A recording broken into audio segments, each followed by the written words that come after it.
EPA draft release, never released to the public, says EPA testing terrorized sites for environmental hazards.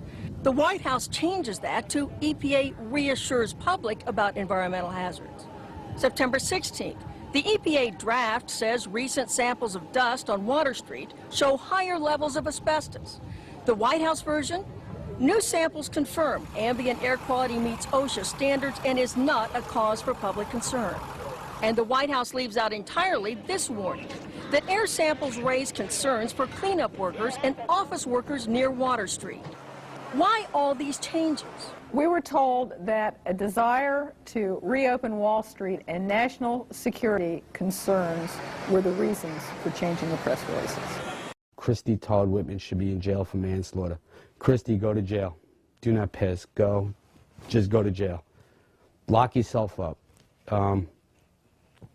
When I said that, everybody said, don't you think that's a little harsh? And I said, no. 6 months later, every politician was saying it. Everybody was saying it like it was like saying hi. I pat myself on the back for having the nerve and the audacity to say that. She took orders from Condoleezza Rice, who took orders from the White House. They knew the air was bad. They lied. You should go to jail for manslaughter. For every time somebody dies. James Sedroga, Don Jones, Tim Keller, my close personal friend who I had to go to his funeral, Officer Borgia, and the many more that have died.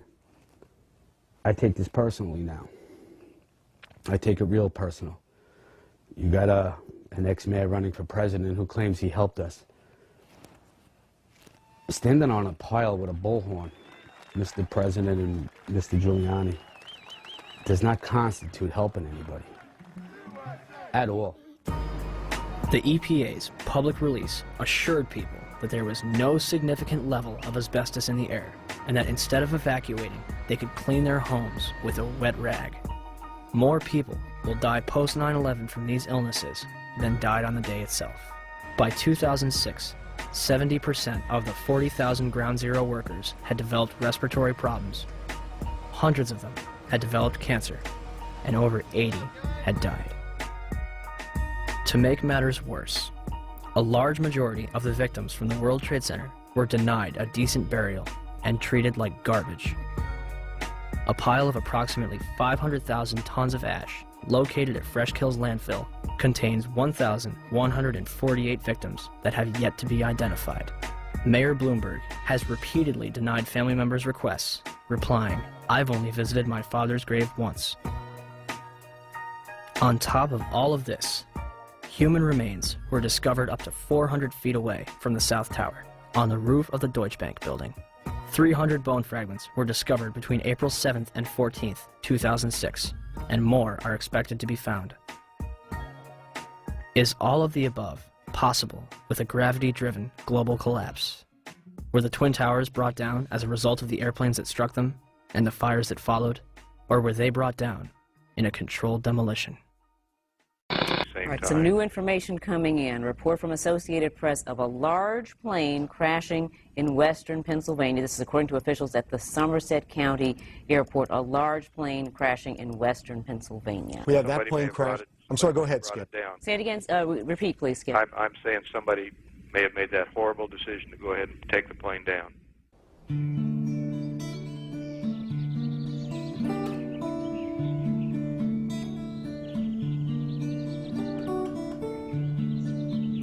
10:03 a.m., Shanksville, Pennsylvania. United Airlines Flight 93 allegedly plows into an abandoned strip mine at 580 miles per hour. 20 minutes flying time from Washington, D.C.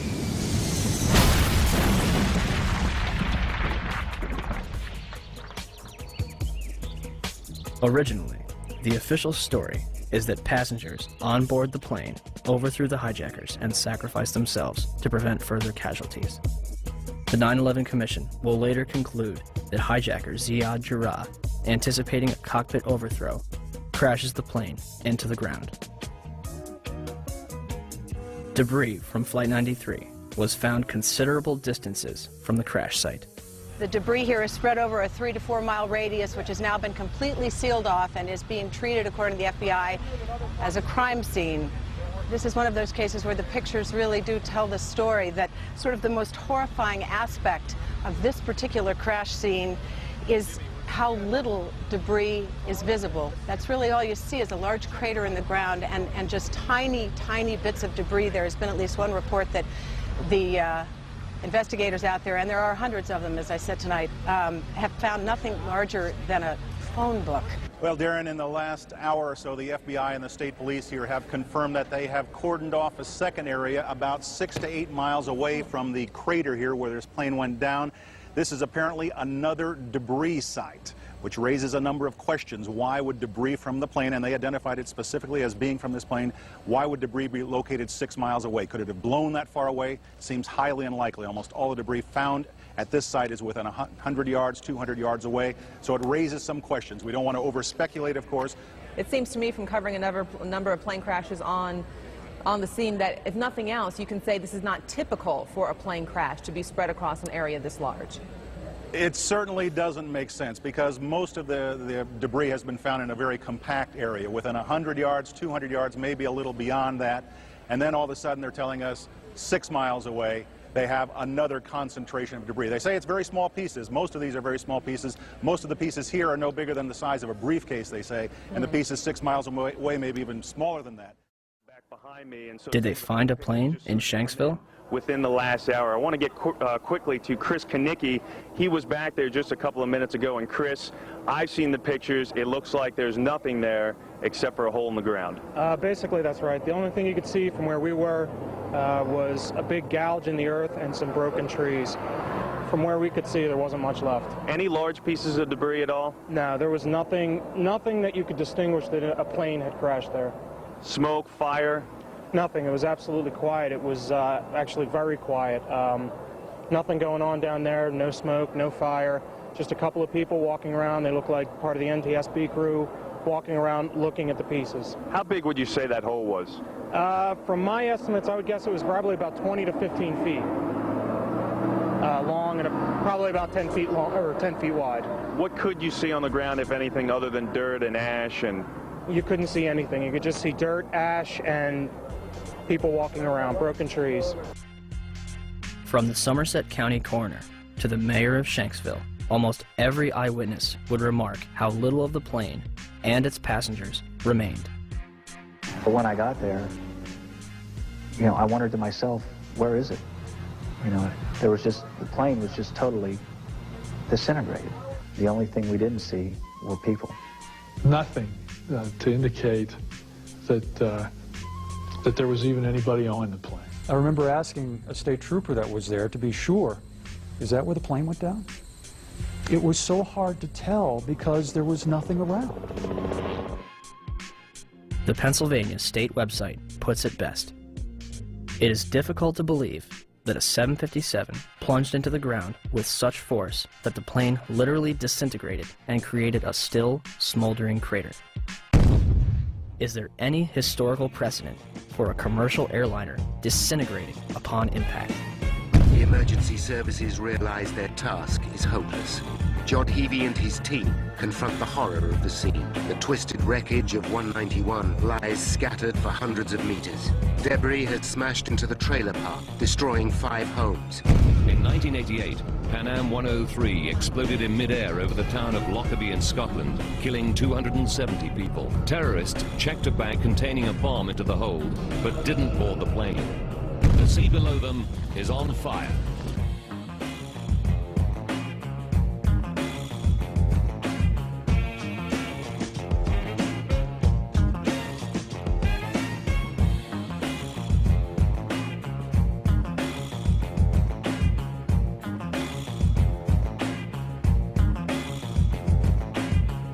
Saying that the pilot was able to dump fuel over Jamaica Bay. It immediately veered over to the right, and it came nose down only a block away from where I was working. And the room just exploded. My daughter got blown through the patio doors. My wife got blown into the living room, and I got blown out the patio doors behind my daughter. Several blocks away from the primary crash scene, the aircraft may have been rocked by vibrations severe enough to knock the engines off the wings.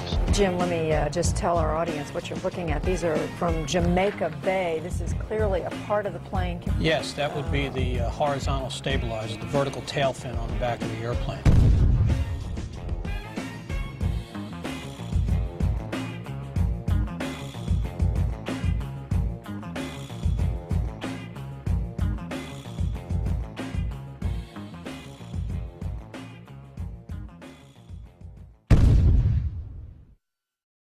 In 2006, during the trial of Zacarias Moussaoui, the FBI managed to provide a multitude of evidence that appears to have survived a catastrophic crash in near pristine condition.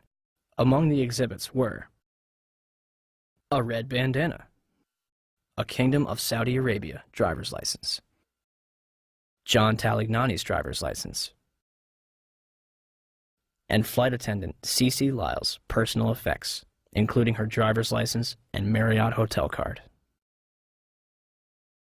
Although a 757 managed to obliterate itself upon impact,